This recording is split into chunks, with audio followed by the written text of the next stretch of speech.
All right, now it's time for our weekly weird news.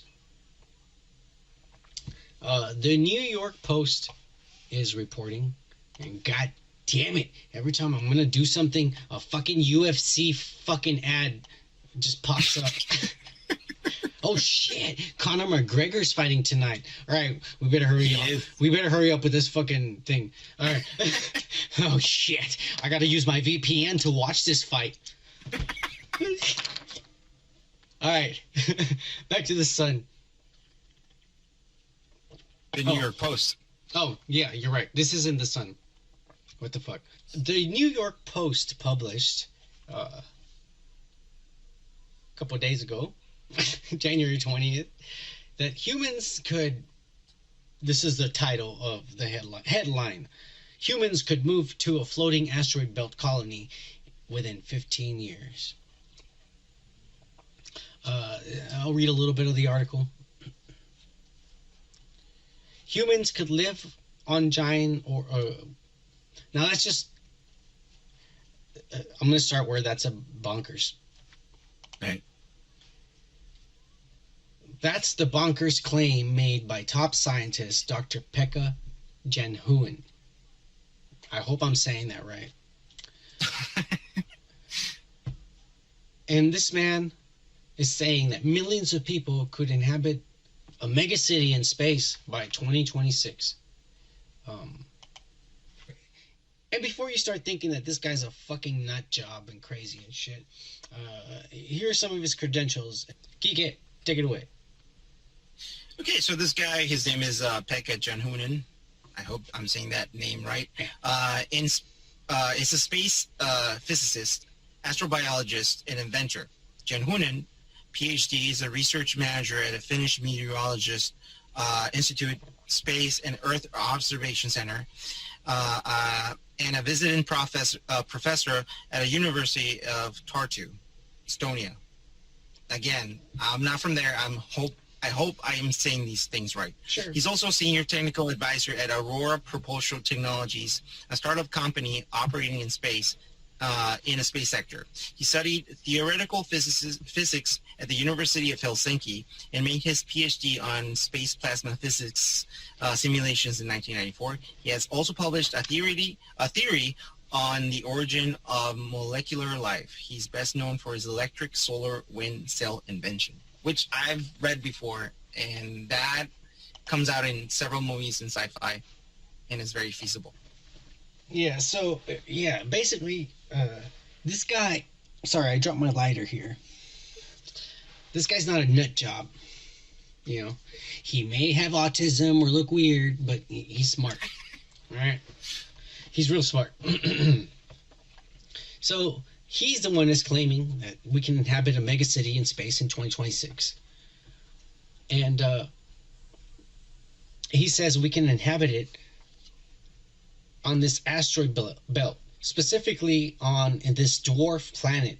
Dwarf planet is not quite a planet because it's not big enough or it has enough density or weight to be classified as a planet, but it's big enough where they're like, it might be, might not. It's in between. Yeah, so they call it a dwarf planet, and it has a lower density and gravity that we have, and it's big enough to he claims to put a settlement there. And he talks about he wants to build these disc-shaped habitats that has the like cylindrical, structures, I guess, and in there, those discs, the cylinders would be spinning, and creating an artificial gravity so people can live there.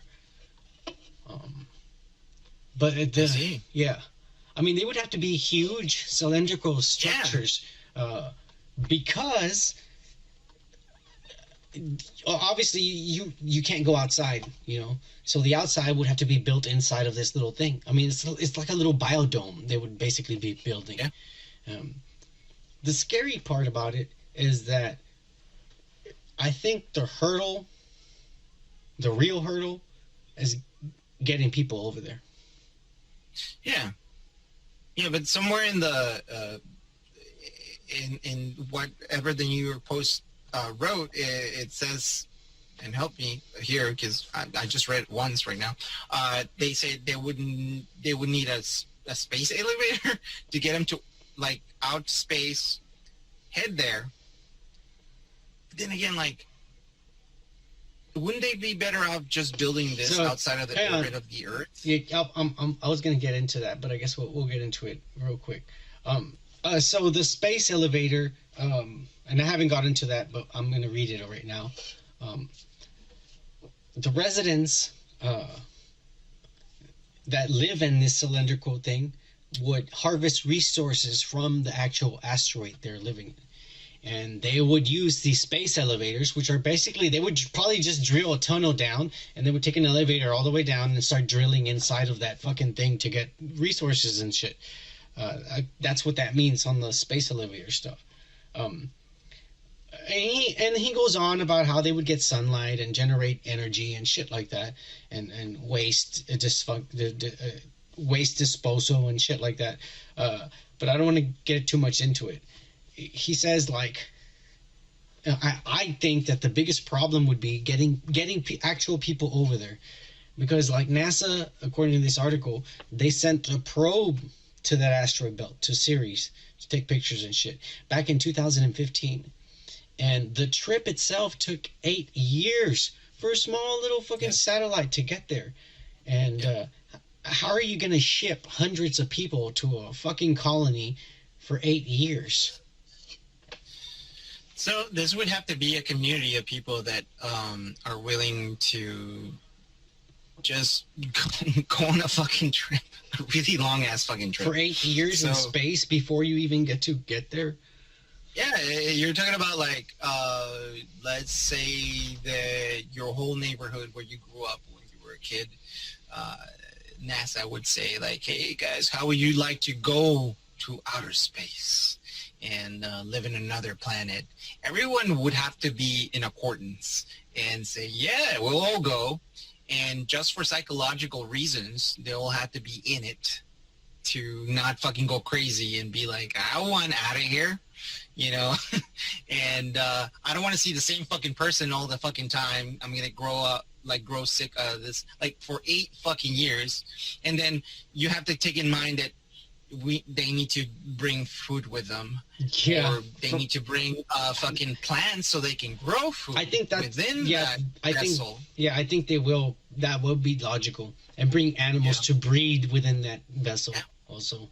And then that takes us back to the Middle Ages, or even before that. We don't even know how this started. Like when we took big ass ships, huge vessels throughout the ocean, where they didn't even know where they were gonna go, and they took pigs, plants, soil. God knows where they would put the shit. They would throw it out the fucking out the fucking ship. Or use it to... I have a theory. I have a theory on that. I think they had an outhouse, you know, like in the ranches, but the outhouse would, like, the hole falls into the water, so people would just be shitting into the water in the very back of the ship. Yeah. I'm pretty sure they did that. So they would have to do something similar to that. Recycle piss. They didn't have to fucking, like, bring so much water. Okay, you know what? I don't. Oh my god, I don't want to talk about piss or shit. I think we got out of hand here. I think we all take shits and we piss. Yes, but this is not that kind of show. Oh my god. Let's go back to it. Fuck. Yes, there's dilemmas on heading over there and shit. But not only about getting people 8 years to travel over there, but all the materials you need to build the structures and cylindrical stuff as well. That's the first thing. So the first thing would make this huge fucking vessel, which obviously we cannot build in Earth. We have to build it in space, outer space, because it would take less time to build and then propel out into outer space. Wow, you're fucking right. Yeah, we have to make it outside so it's weightless, right? Yes. And And then just tip built off. it there, so we have people like soldering fucking metal and whatnot. And once it's built, then another thing that they said they would get solar panels so that we can basically sell it with the energy of the sun. So it's kind of like an actual boat. That's what they do that with we're doing. satellites. That's what they do with satellites. Satellites are moved and powered by the sun and by gravity, which is what they would do with this thing. I mean, we got a satellite over there. We got a probe over there. So This is like we can definitely send a ship the over there. proportions of it would be like monumental. This is way bigger than a Yeah. fucking satellite. Satellites are small compared to what Yeah, this and it would is about. it would literally take like a worldwide coalition to get this done. All the Exactly. governments put together all their resources to get this done. Exactly. So again, we're talking about like getting all the materials from God knows where, because it has to, like you said, it has to be a coalition. It has to be the whole world, collaborating and providing all this material and energy and time to make this. And once it's built out in outer space, we can propulsion to that. But yeah, taking a step down and shitting and pissing and disposing of that or recycling of that, then we can think, well, who's up to this? Who wants to go? It's something that is really, it would be great. I would love to fucking see this happen in my lifetime. I doubt that this is going to happen in my lifetime, but it would be, I mean, it's something that we would dream as kids, man, to see. But honestly, I think it's something that it would not be, materialized. Not in 2026. That's too fucking, I think this is going to be on the year 3000. Yeah, I think he's like, at the rate we're moving, where everybody's taking sides and you're different than me and shit like that. Like we're not even a cinch closer to this kind of reality. Everybody just needs to accept each other and shit, like, before any of this can happen. Plain and simple. We gotta realize that we're just human. Everyone's different, thinks differently, and likes different things. But that's okay. We're still the same species. And there's aliens out there. So wake the fuck up.